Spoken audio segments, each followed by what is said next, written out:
what you've been coached to do, what you know how to do, and play with incredible effort every snap. And for you seniors, make it one you'll never forget. Let's go. Everybody got it? Let's go. Let's get out there. Let's go. Let's go get it, man. Let's go!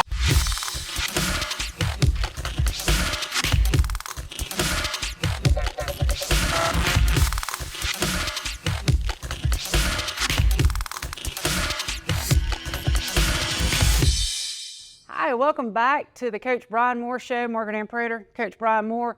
We're starting out the 2023 season, and unlike other years, Coach, we're not in Moe's with a crowd. We're here in our meeting room, and we're just going to start off and do kind of a preview, let everybody know what's coming up. But before we look forward, I want to look back. You were 13-1. Your offense was prolific. Defense was growing. Okay, we were solid.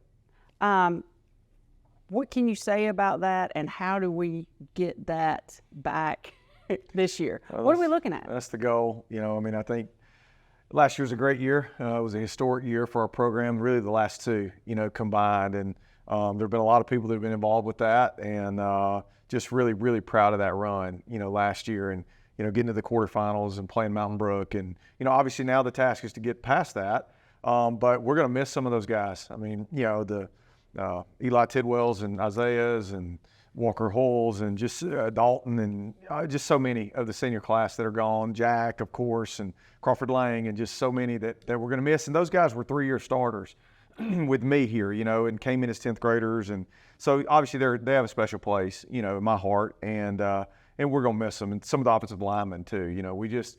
There's a lot of new faces out there. However, the cool part is that, we didn't just sort of neglect the groups behind. Those groups were developed. They play 7th, 8th night JV football. They get special teams reps. Landon Blackwood started at receiver so he could start at quarterback. We try and build those plans, those contingencies based on, knowing that guys are going to be gone. And so I think you don't rebuild. I really believe that. I think you just sort of add to, and I think that's what we're trying to do right here. We're not rebuilding the state of the program. The program's where it is because of the kids that came before and the ones that are here. And the coaches, all of our coaches are back. Every one of our coaches came back this year. It's the first time in my career we've kept everybody here. And I'm really proud of that. Those guys had opportunities to go elsewhere because we have such a great staff. But, we hope that the environment, our quality of life, our administration, me, everybody included, makes them want to be here, because it's not for the money. I can assure everybody, we all know that in education, it's not for the money. But it is, we hope that they enjoy work and we enjoy being together. And so again, we're just adding to where we left off last year. Okay, and speaking of adding to, let's talk about the new coaches. You've added a couple. Yeah, we added Will Johnson.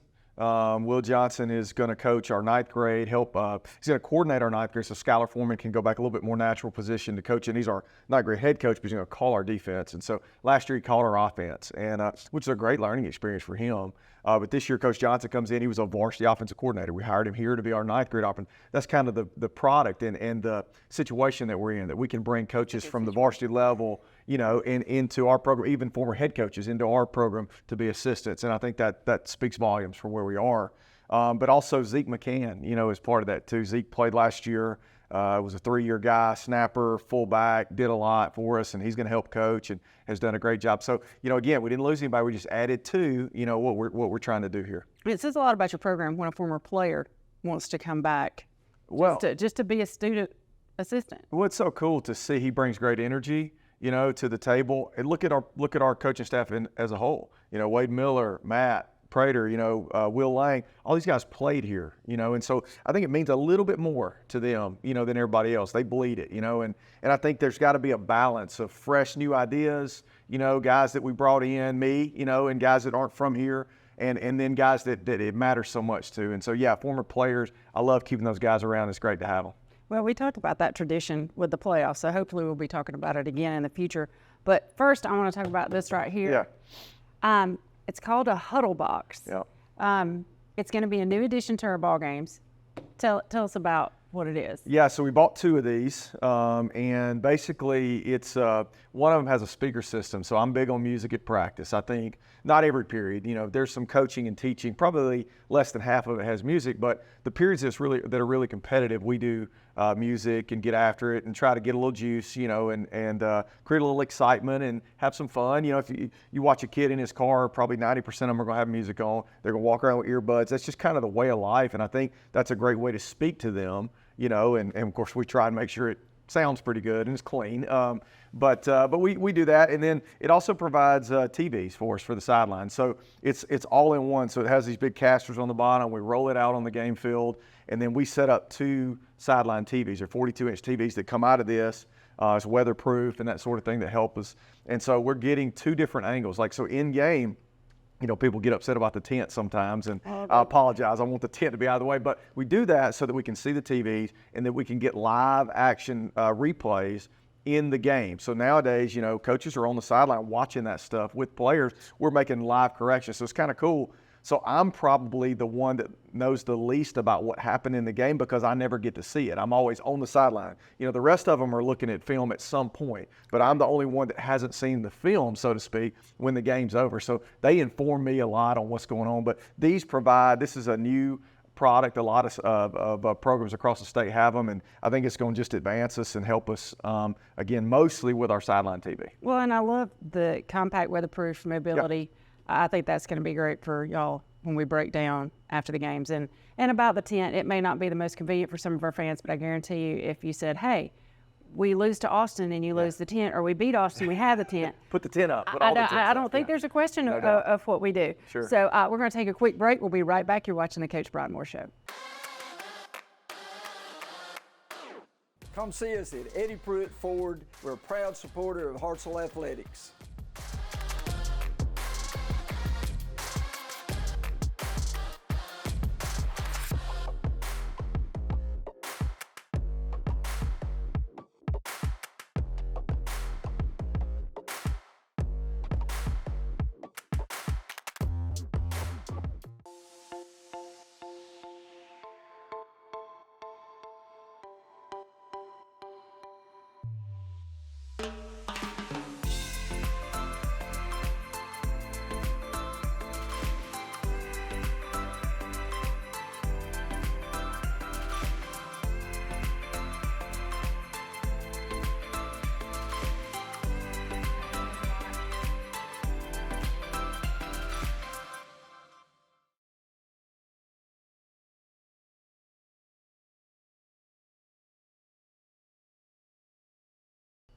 All right, we're back. Coach Brian Moore. Coach, I have this in my hand. This is last year's depth chart, and I don't want the camera to zoom in. I just want you to see the X's.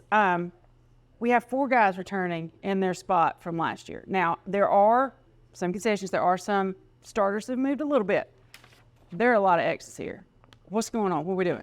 Well, I mean, again, you go with 3-year starters, and there's 15 of them that started and played a lot of football, that walked out those doors and, left that field at Mountain Brook, and that was it. And, so again, though, there had to be contingency plans. There had to be an understanding of who's going where. And for me, like, everything that I do is depth chart driven. It's personnel driven.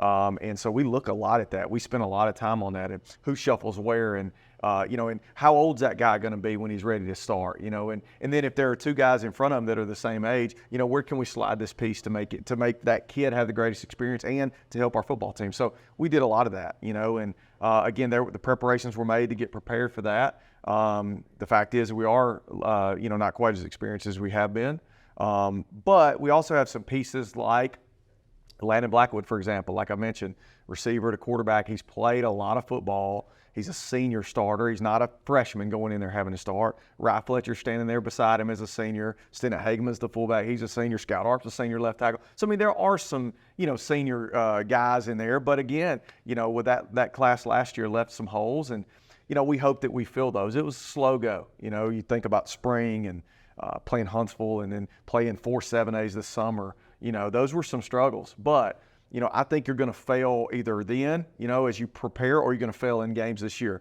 And I choose to fail early, and Absolutely. Let's figure it out before we get to these ball games, and figure out what pieces can actually, produce at this level. And, I think, however, with all that, I think we are deeper. I think we have more kids that can play.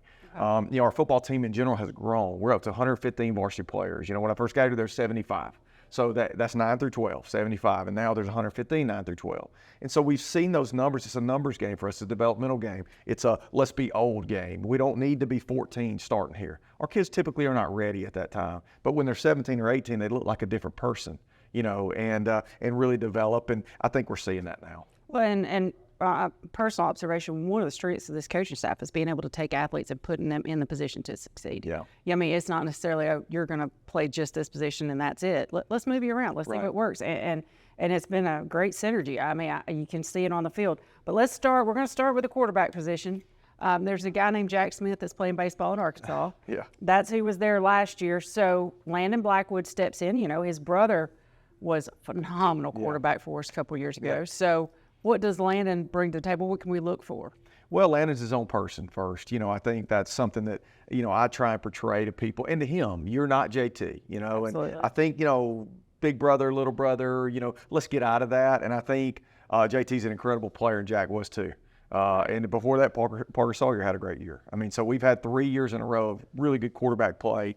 And Landon's the 4th in a row. And then next year, Noah will be the 5th in a row. So I think developmentally, Coach Lang has done a great job. Coach Tiffin being there too, he's really done a great job with those guys. Our scheme has stayed the same. So as far as them understanding what we're trying to do, they really understand that. Landon's different than JT. He's probably a better runner than JT. JT had, some great runs in his career, but Landon probably runs it better. He probably does a better job of decision making on the move. Again, as good as JT was. And then I think that pocket development is coming. And I think, him being able to see and move in the pocket and be comfortable in the pocket. We've had live scrimmages this fall, and, we've hit him. And we wanted that, to where he could feel it. We didn't want the first time for him to get tackled or sacked to be in the Austin game. And so we've developed him along the way, and, he's ready to go. He's ready. He's excited. He's such a great person and so smart. And I just think he's going to have a great year. That's great. Let's talk about Ra. I don't want to spend all the time on Ra because we talked about Ra a lot. We talked about him a lot last year, and I'm not trying to downplay his contribution to the team, but we kind of know what we're getting. He's your one returning starter from the exact same position last year on offense. Right. Yeah, he everybody knows in North Alabama. Everybody knows in the state of Alabama. He's on the Mr. Football watch list, all that stuff. Now, he's got to prove that. And I put that out there for him. Like, Ra doesn't read all that stuff or anything, but I sent him the article and said, you put yourself in this position. Now, what are you going to do with it? What kind of senior you can have, not just about you, but for the team. You're so valuable. And the thing that Ra will do now that's really exciting, it's going to be super multiple. We're not just going to line. Last year you have Zay and Eli and Landon out there and all that, and you could just line Ra up in the backfield. Now we want to move him around and let Lincoln Bryant play because he's such a good player too, and then some other backs that we like. And let's move Ryan, let him be really multiple. I think it helps his college tape, and I think it helps our team be more multiple and have, some explosives in there too, some explosive plays. So, yeah, we know we're getting him right, but I'm glad we got him back. Well, and the next position I want to talk about, I see a lot of depth on your depth chart, but when you look for downs played or experience, we don't have a lot, and that's going to be a wide receiver. Yeah, no doubt. But they're all juniors, and so it's a good junior class of receivers. Brady Holt, Marcus Tapscott, Noah Lee will play out there, Jason Meadows, Trammell Hurley, and then Jaden Morris will play out there too as an explosive athlete. So, there's some capable bodies, and again, we'll play more. Last year it was like those three, and that's about it, and then now you're talking 7, 8 guys that'll play receiver, including Ryan, including Lincoln, that'll play in different spots. So a lot of personnel groupings. We'll stay fresh that way. And then guys can kind of get into a niche of what they can do well in those spots. And then, like you talked about, we got to make the most of their abilities and put them in the right positions to make plays. And I think they're going to. I think, there's a chip on their shoulder. And I'm the one who says it all the time. So you haven't done anything yet, Right. And who you going to prove wrong, and try and challenge those guys, walk out to practice and compete with those 3 senior DBs, with Peyton, Caleb, and Drake, and let them make you better because they're as good as anybody you're going to see. And so let them sharpen you. And I think they'll rise to the occasion. I really do. I hope so. We talked about Zeke already. He was your H-back. Yep. So Stennett Hageman's going to step in. What can you say about Stennett's growth? It's been different because he was a tight end last year. He played fullback and H-back, some people call it, but he mostly put his hand there. He'll do that again this year. Chandler Keel will play some fullback as well. Really like Chandler. But see, again, Chandler's a junior. He's not having to play as a freshman or sophomore. He's a 16, 17-year-old kid that has lifted weights for 3 years, and he's just more of a grown man than he would have been a couple of years ago. And so that guy's more ready to play at the varsity level than being thrown to the fire too early. And he had a ton of JV reps and development, but Stennett will be asked to do more in regards to his role. It'll look a little bit different, even split out some and playing in space a little bit more. And then Chandler will play that fullback spot. And then even Nolan Carroll, who's a 10th grade lineman, will play some tight end as well. He's probably the most athletic lineman that we have, and so we'll put him over there. He's about 220, 230 pounds, so he's a little bit heavier than Stennett and Chandler. And so we get into some big sets, he'll play too. So, we like that group, and Coach Atkins does a great job with them. But that's a crucial piece to our offense. Besides the quarterback, in my opinion, that fullback for us and the things we ask him to do is probably the most multiple position we have. Well, and I almost skipped over the offensive line. I'm always thinking a question ahead, and I know I'm getting in trouble because a lot of those guys are in my class. Wow. Yeah. You got a whole new group. Scout Arp's going to be your anchor, but he's moving from the right side to the left side. Yep. You got Harrison Tapscott, got a little bit of playing time. He's going to be your center. That's right. And then there's some names, some guys I didn't recognize. Yeah, so we pulled Jaden Shekel from nose to play guard. Now, he played some nose last year in varsity games, so at least he's got a little experience. He's got a lot of explosiveness, moves and runs, and he's probably about 270, 280 now, so he's gotten pretty heavy, but he's still super strong and athletic. And then Jalen Grissom will be the right guard, and then Braden Huck will be playing there too as a sixth lineman, rotational piece. We typically play 6 or 7 guys up there in different spots, like I mentioned with Nolan playing some tight end. Right. And then Elliott Hawes, again, you're talking about juniors and seniors though. Elliott's a senior. He's waited the whole time to play.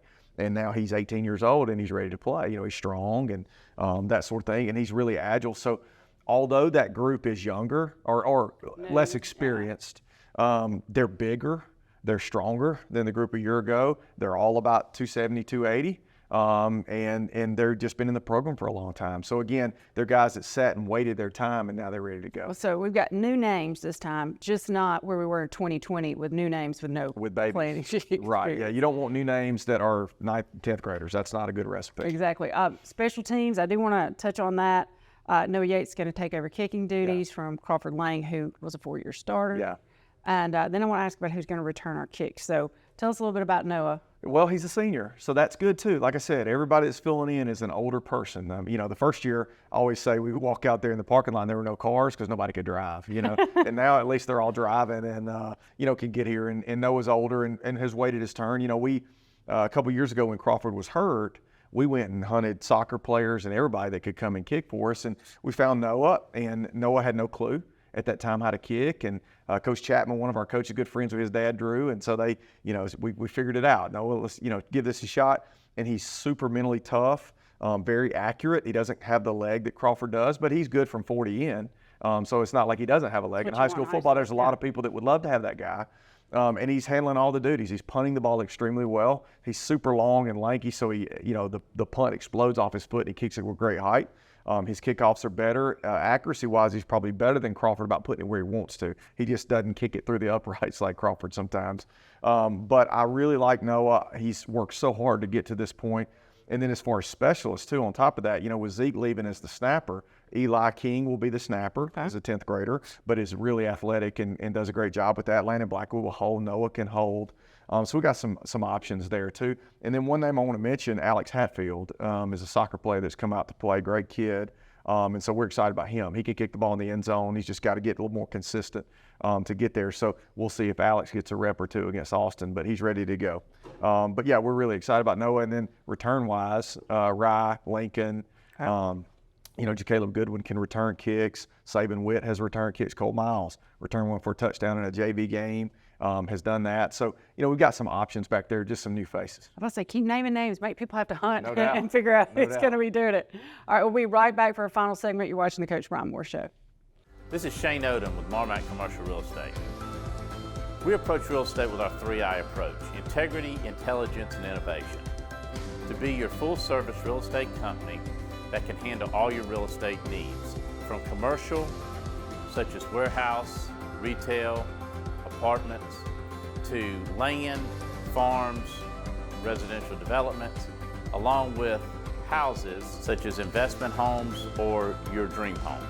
Marmac Commercial Real Estate has over 15 years experience providing award-winning full-service real estate experience. One team, endless possibilities. Marmac Commercial Real Estate. Looking to remodel your home bathroom? Call Express Bath today. They were good people to work with. I had no trouble with them. We always take care of everybody, no matter how big and small. The team at Express Bath, we do what we say we're going to do. The highlight was seeing a new shower in a 60-year-old house. It was a great experience. We're a real company, we're real people, and we love serving real customers. Call us to schedule an appointment today. Express Bath. We'll bring the duck. Alabama owned and Alabama loved. Okay, we're here with Coach Bert Newton, and we're going to talk about the defensive segment here. We're going to talk about defense, where we are, where we're hoping to go. And you have an advantage, Coach, because when I looked at that depth chart and there were only 4 people returning in the same spot that they were in last year, 3 of those are on your side of the ball. So what can you say about the consistency that you guys are bringing to the table? I think when you got guys that have played multiple years at a certain position, obviously that gives them a leg up experience-wise. I always say, if you go average, if you're a really, really good player and you start as a sophomore, you're probably going to average up about 30 games. That's if you stay healthy and if you don't get benched and if everything else, not including playoff games. But that's a very small window there you have. And so when you got guys that have played in 20 and 30, you got to depend on them and give them a little more freedom. I think the biggest thing is to help them grow. Like, I'm not telling Jake Haynes, to me, even when we first get Jake Haynes, here's how we tackle, here's how we get off blocks, here's your reads. Now it's shades of gray. Well, this read is that, but that H-back is offset this way, and he's not pulling at the right angle, and almost unhandcuffing those guys and saying, play within our system, but you've been in this long enough to know if you sense something, it's probably right. And so that's the big thing. We got a lot of guys like that. Caleb Goodwin's started 4 years for us. Drake Borden was a starter last year at corner, so Peyton Steele's been a 4-year starter at safety. So we've got some guys that have got some pretty good experience. So that's been a really, really nice thing going into spring and summer and fall camp. So it's been good. All right, we're going to start line of scrimmage, work our way back. That's right. Defensive line anchored by Porter Simmons. Yes, ma'am. 2 new names in there. Okay, so Porter's is his first year ended up playing a bunch. I wasn't here, but I know he did. And then last year he played every snap pretty much and was a dominant force, and he's gotten bigger and stronger and faster and older and wiser and wiser wiser in football, but he's just matured, and everything he does is violent, and I was telling people at the kickoff dinner, we've had all kind of questions about it. We have 2 big move-ins at defensive line, and one from, I'll talk about them in a second, but I always say everybody asks about them, and I say they're both really good, they're going to be great, and they're developing our culture and everything that goes with that. And but our best one's still Porter Simmons. And so he's a really good player, and nice to have that anchor there that's been there. And he's a junior, so he's got him another year. So the other 2 you were asking about, Andrew moved in from Coleman. He was a first-year player last year. It was his first year to play, and he played on the offensive line, and he played on their JV team. But he's a big kid, and he's a great kid. And he's going to start at nose for us, and he's big and long and strong, and he's really developing. I've loved how the difference in what him playing offensive line at Coleman and playing defensive line at Hartselle, how different those skills are. But he's developing, and Coach Folks is doing a great job with him and being patient. That's a big thing when you get someone new, because we know he's going to be fine, but you just got to, can we get him fine by August 25th? I think we have, and we're still working on it, though. It's a work in progress. And then the other one is Christian Balding. He moved in from James Clements middle of the year. Was a shock to me. Dr. Cooper called Coach Moore and said, hey, we got a guy up here. So he played football, and he said, okay, we'll bring him. He said, you might want to come up here. And he was somewhere. Anyway, I ended up going up there and meeting him. And, that's because you need to meet him.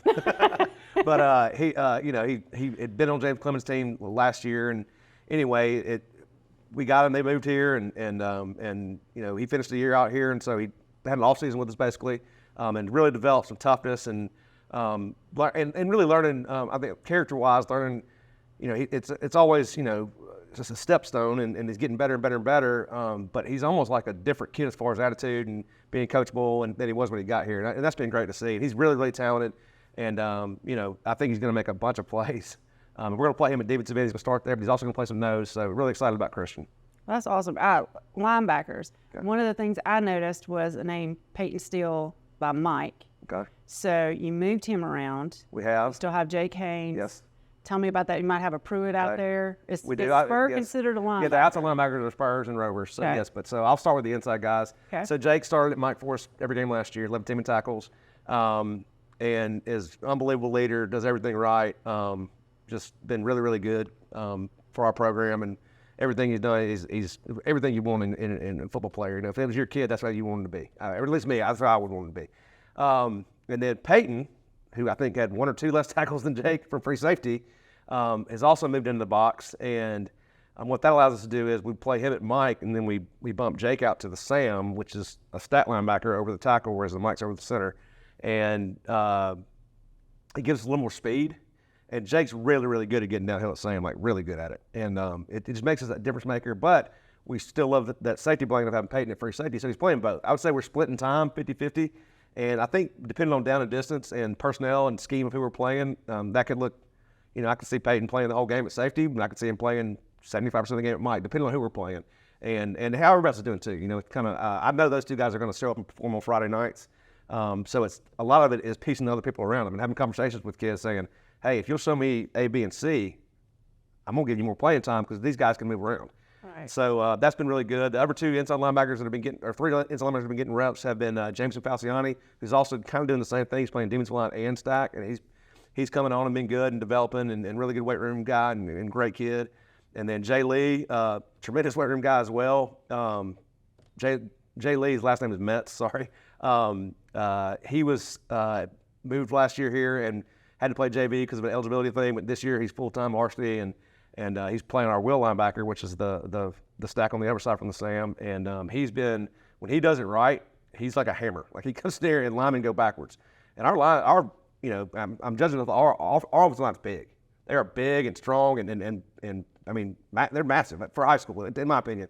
But when he comes and meets one of them, they usually go backwards. So again, he's had a really good spring. And then Noah Gibson would be the other one that's rotating in. Really, really smart player, plays so hard, loves it so much, and probably not as talented as the other 4 I just named, but because of how hard he plays and how smart he is, we just can't get him off the field.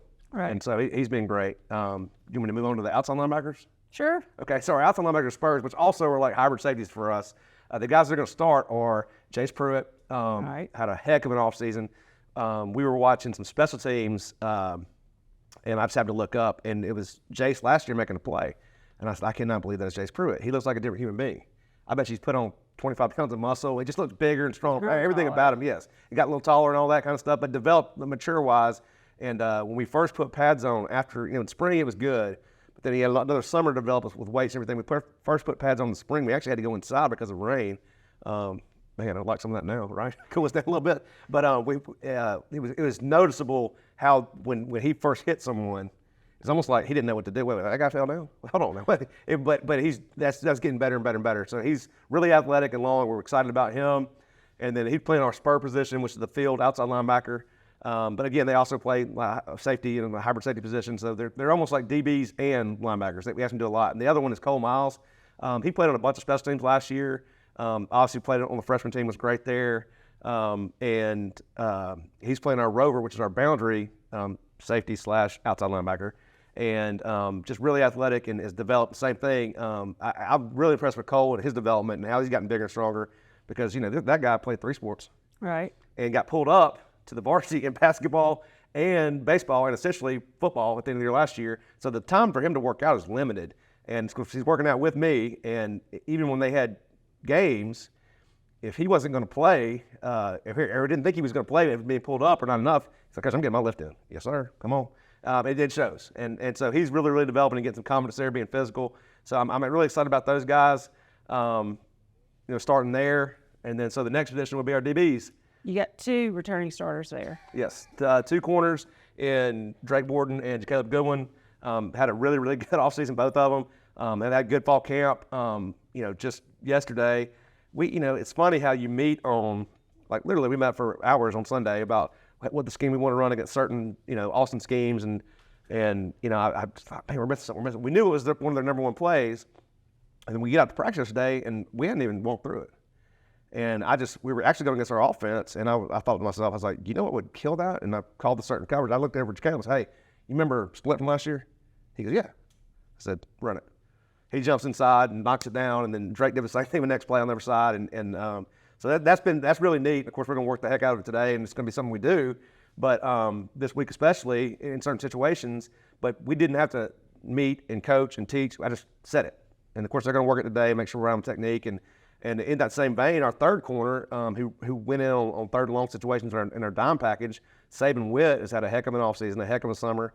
And the trouble with him is he's good enough to play on varsity football right now. But we got those two guys that have started. So the thing with Coach Colby and our secondary coach, he's got to make sure we rotate him in and have fresh guys. And so he's been really good as well. And same thing with him yesterday. He needed that coverage. He was like, hey, I know it too. Let me run it.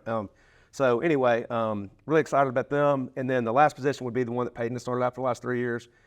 He has two guys behind him that are pushing for playing time. They're also playing the outside linebacker positions as well. That's why I kind of skipped over those guys. It's Hudson Buckaloo and Chris Hudson. And they, again, have both had really good fall camps. Chris got banged up a little bit and hadn't been there as much, but last past week he's been great. And the week before that he was great. And so just really looking forward to having those guys, having them develop, and hopefully we can put out a good product on Friday nights. Well, I mean, what a problem to have is making sure all your guys get playing time. All right, have we even had that kind of depth the past couple of years? No, absolutely not. And it's a testament to a couple things. Number one, we got large classes and guys playing football and staying out. And the Coach Moore's whole philosophy is we're going to win this. We're by doing things right and being tough and having championship kids, but also growing our numbers. And that's the thing that we do. We go to all the schools and we recruit. Or if you like you can play football, we're going to talk to you and you're going to tell us no. And you're probably going to, if you're really good at another sport, you're probably going to tell us no multiple times. All right. And we don't win all of them, and we probably lose more than we win, but we're going to keep doing that. And everything we do down here is going to be hard and tough. But at the same time, we want guys to have fun and be a part of this because we know that's how you win big at a school where you might not be as talented as some people who play, which I believe that's Friday night that's going to happen. We're going to play a more talented team, but I believe because of our numbers and because of our depth and because of the way we work, we're going to be fine. So that's been really, really good as far as the depth goes. Even like in 2018, long before Coach was here, Coach Gotch's last year, we had the number one defense in the state, and I was a part of that. But we played 11 guys. I mean, we literally, I think we want to play 12 when they let us bring Keandre over, or maybe 13. We played 11 guys. We're going to play 20-something guys this year on defense, and maybe hopefully more. We've got some young guys that could do it right now that just hadn't, for whatever reason, gone there. But we're going to keep working at it and try to be as deep as we can and play as many kids as we can. So I'm excited about that. That'll be the first time I've had that in maybe ever. So I'm excited. Well, and one more question just to follow up and to close up defense. One of the things that maybe I thought that we were lacking a little bit, and I say lacking, we've been very blessed, but that leader, that hard nose, just step up. I'm going to do what it's going to take to win. I was put the team on my back if I've got to. Have you got one of those on defense this year? We got several. Yeah, I've got Jake Haynes and Peyton Steele, and again, they're both going to be right in the middle of our defense, but we got others too now, and we got guys developing. I think, I see some of our young guys, and I talk to them. I say, hey, in 2 years, you could be Peyton Steele. That's what I'm expecting out of you. You got to grow and develop, and so you're always pushing kids to get to that point. But they've been great this summer and fall camp, and we're really looking forward to playing somebody else on Friday. Okay, is there anybody that's not in that starting 11 that you want to highlight just because of their growth over the summer? Give you a chance to do a shout out, or I will, and as we go on, I'm sure we're gonna do this again. I'll probably come up with some more, but I kind of did that already with Noah Gibson and some of the guys we talked about that are back up. So, I'm excited, and there's a ton of young guys too that I'm excited about as well. And I'm excited for our freshman class.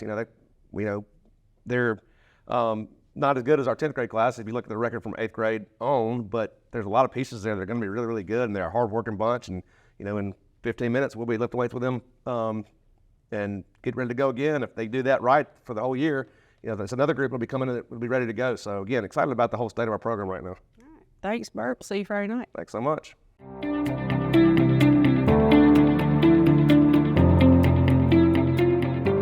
Hi, I'm Jenny Tankersley. I'm Dwight Tankersley. And I'm Rejane Hampton, and we're your agency on Main. Local realtors here to serve you. One of our team members will be more than happy to find you that perfect home.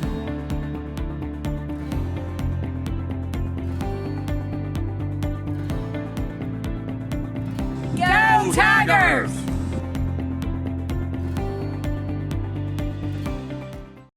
Peck Funeral Home is owned and operated by folks who live in the same communities they serve. Our employees are the heart of our business. The funeral home proudly employs over 30 local individuals. Currently, the funeral home is managed by Jeff Halbrooks, who has held that position for over 20 years. Our goal is simple and has remained the same now since 1929. Peck Funeral Home strives to provide genuine service from the heart. We're back here with our final segment, and Coach, this is what I would want to see if I was watching the Coaches Show. I want to know about Friday Night Lights. We're playing at Austin. You've outscored them 74-17 the past 2 years. You've pretty much owned it. As your social media person, I watch their social media too. This is all they've been talking about all summer. So what do you want to say about that? Those are in the past. Those guys aren't here. Some of those guys that made those plays and, helped to score those points and get those stops and all that aren't here. And so, Austin's got a good program, and we've been fortunate in the last 2 years to play really well early. JT, his first game there in 21, he played extremely well. Jack played well last year. He's like 25 of 28, just had quite a night, had a night.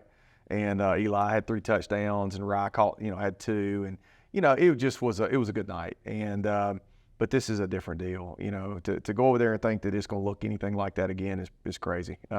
It's going to be a ball game, and hopefully we can stay in there with them. They've got a little bit more veteran team than we have now, and they've got some good players back, some seniors that, defensive end, this is a Division I player, a back that is going to be a big-time player. This is a junior. Didn't play a lot against us last year, but absolutely took over later in the year and helped them win their region championship. So they've got a good football team. And, of course, 2 years in a row, Austin's not used to that with Hartselle. No. So that's something that, I think, for us, it's going to all be about, being calm and collective early in the game. We talk about stillness and being mentally present and not panicking early if something doesn't go our way.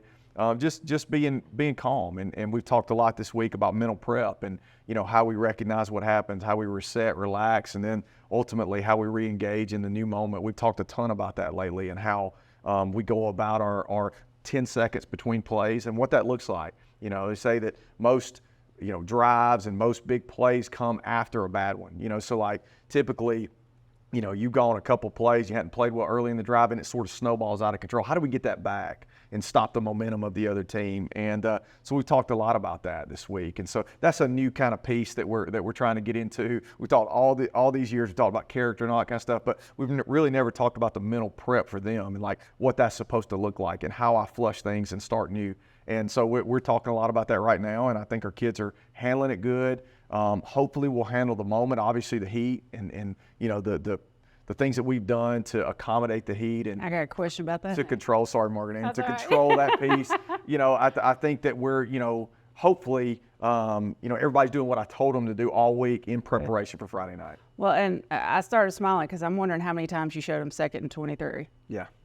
The two passed for the national chair because you're an Auburn fan, but I just had to throw that out there. No, looked at the game. We got 93 to 95 at kickoff.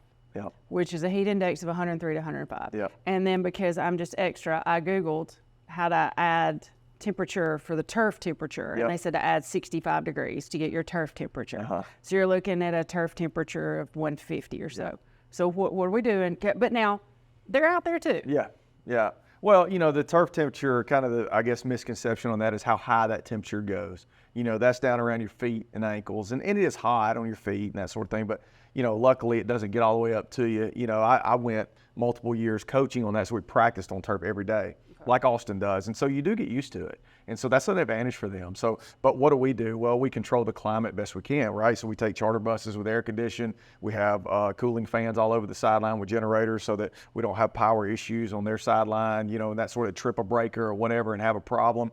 We have all that controlled in the same way that we would like going to Mountain Brook when it was really cold, right? We're going to control that environment as best we can. But now, when you get between the lines, there's no more environment control, But again, everything that we can do, we will do. We've practiced in the heat. Now, we've taken precaution there based on the HSA guidelines, just like we should.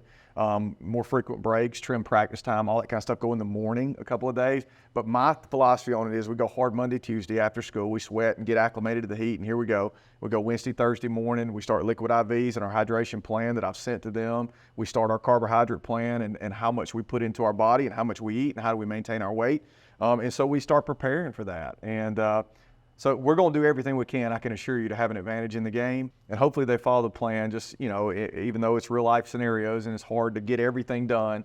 But hopefully they follow that, and then we have the advantage in the game Friday. But it is going to be hot, and we're going to have to deal with it and be tough through it. And we're going to get Coach Holly on the show to talk about nutrition. I can't wait to hear about that. doubt. But Coach, best of luck to you, and we'll see everybody else. Watch this on YouTube. We'll be back every week, and this will air on Wednesdays. Thanks for watching the Coach Brian Moore Show.